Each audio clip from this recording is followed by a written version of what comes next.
Hello everybody and welcome to part 2 of this tutorial. And now let's go ahead and save the file. So press Ctrl O to write to output to the file. It says file name to write. You can actually modify it here, so you can type in some letters or whatever you want. You can change the name here, or you can even change the extension if you want. But there is no need for the time being. I'm just going to go ahead and save it as test. Just press enter. There you go. It says wrote one line. Control X to exit. There we go. Clear the screen. And now I'm going to use cat command to get a listing of this particular file, which is far more reasonable than the previous one, which you couldn't read. The cat command, by the way, was functioning properly, but it was mostly a binary file. Therefore, it gave you a listing, but you couldn't really read anything from it. So let's just go ahead and type in cat test, and there we go. It says some random text goes here. That is the text that we have typed into the text file and test file, and you can cat it like this.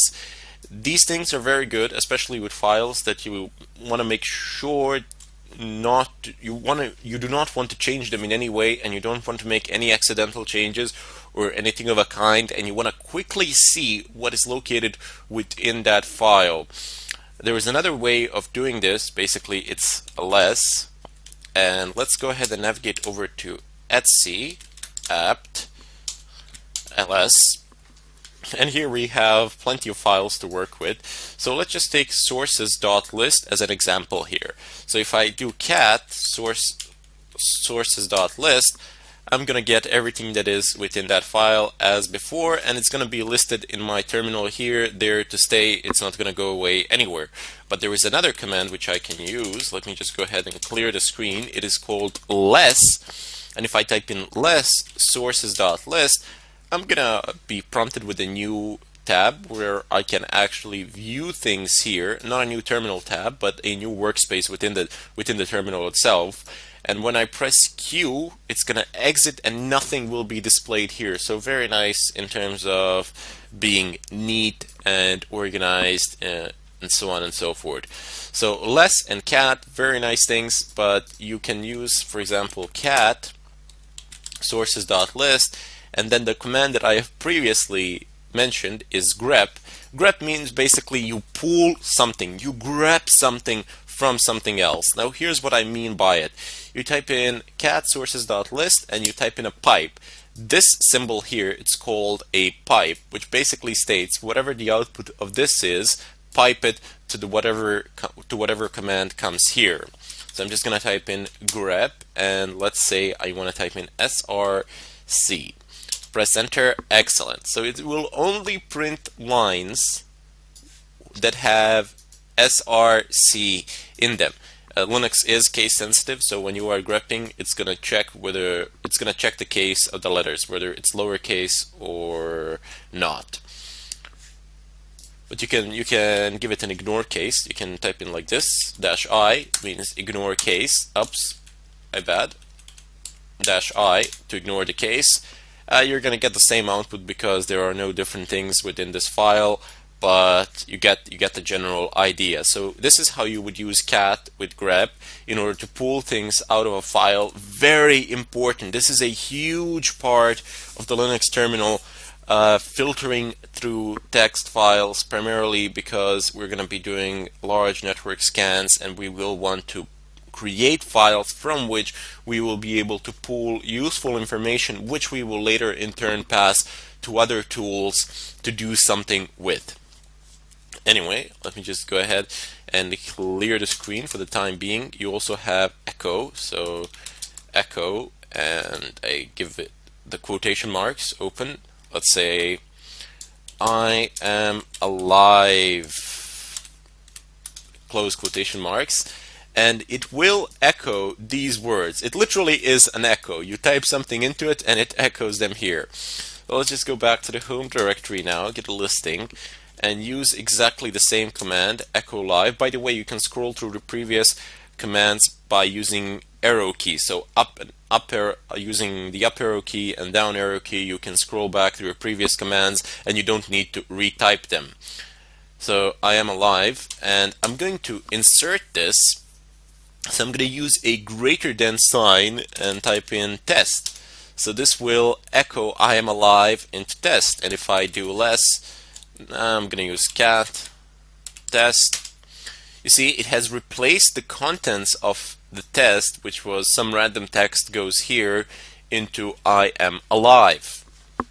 Very nice command to have. You can change variable names, variable values with echo, and so on and so forth. We will use this a bit more as we progress through the course, and I don't really want to get in depth here, primarily because later on when we have clear examples that directly relate to what we are doing at the moment, which is basically pen testing, then you will see more advanced usage of pretty much all of these commands, especially grep.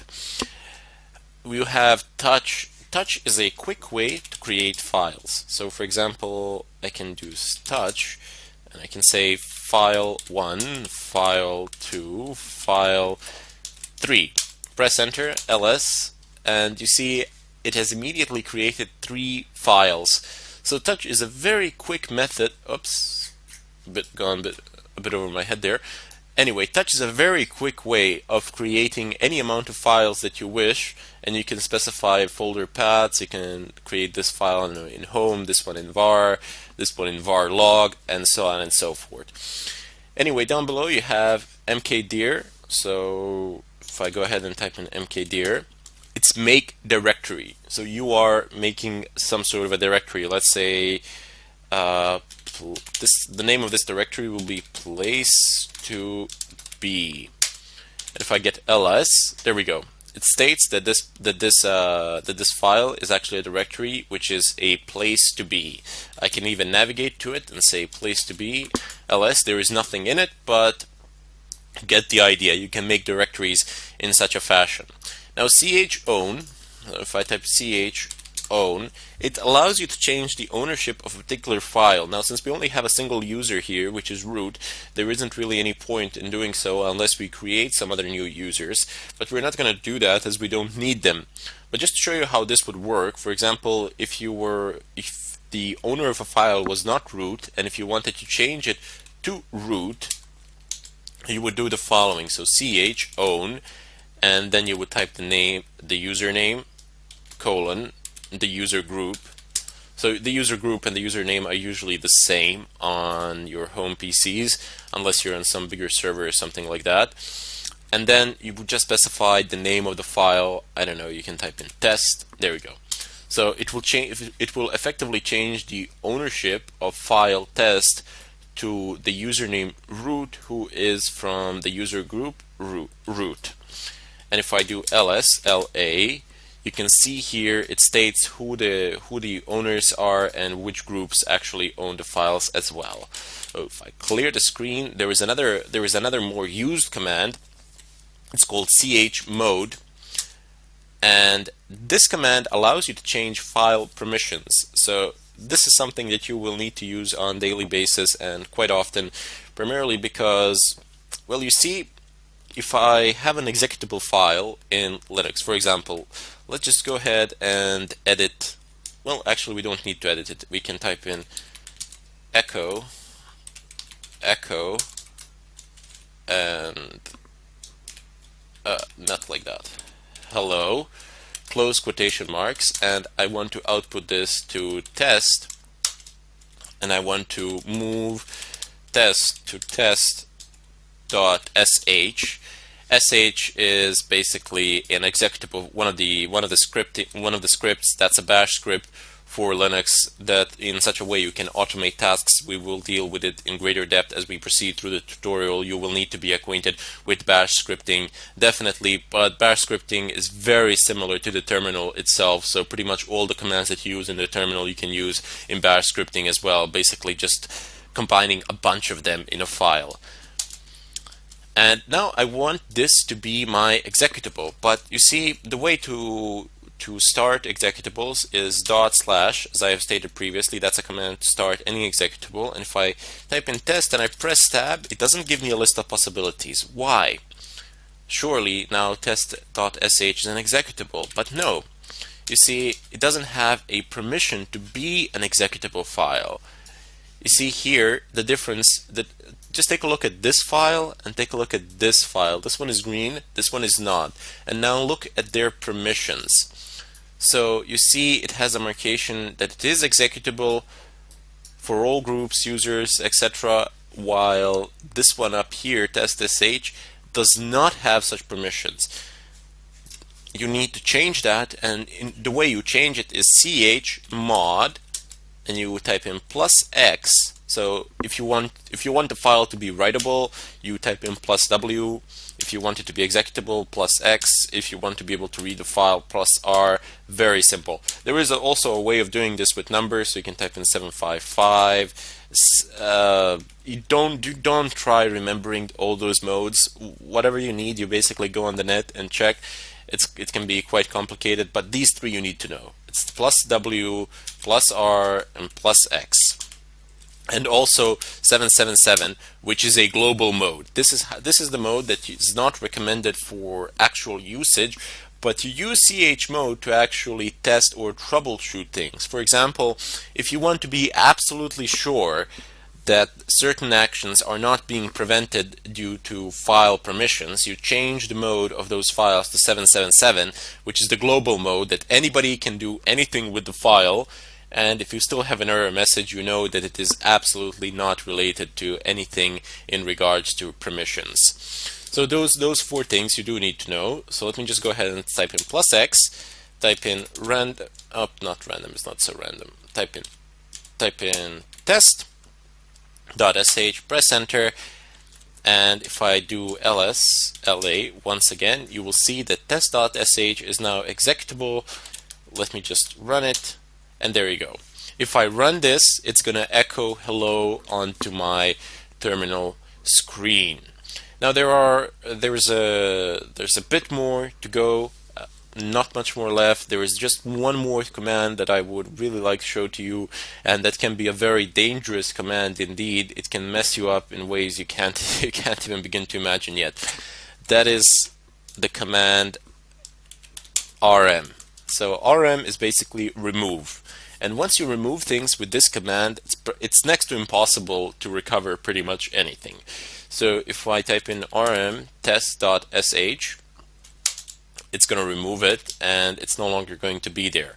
But if I go ahead and navigate over to place to be and, I don't know, touch test, I'm going to make a new file there. And if I go ahead and say rm place to be, it's going to say rm cannot remove place to be because it is a directory. This is a failsafe of the rm. So you wouldn't delete a full directory because you wouldn't be able to recover it, and that would be really bad. What you can do is type in rm.f and then place to be cannot remove directory. Oops. Okay, no problems. You see, you get stuck. And I'm deliberately going to leave this part in the tutorial just to troubleshoot it. So you type in --help, and here you have recursive remove directories and their contents recursively. So that's a very nice option. So let's just go ahead and do that, because this will go into the folder and remove everything within the folder and the folder itself, hopefully. So let's just go ahead and type in rm-r place to be, press enter. There you go. It has deleted it, and there we go. It is no longer there. The -f function, -f that I have used, is forced. It will not ask you any questions. It will delete the folder or file, which can be also very dangerous. When you're using rm, you always want to be asked questions.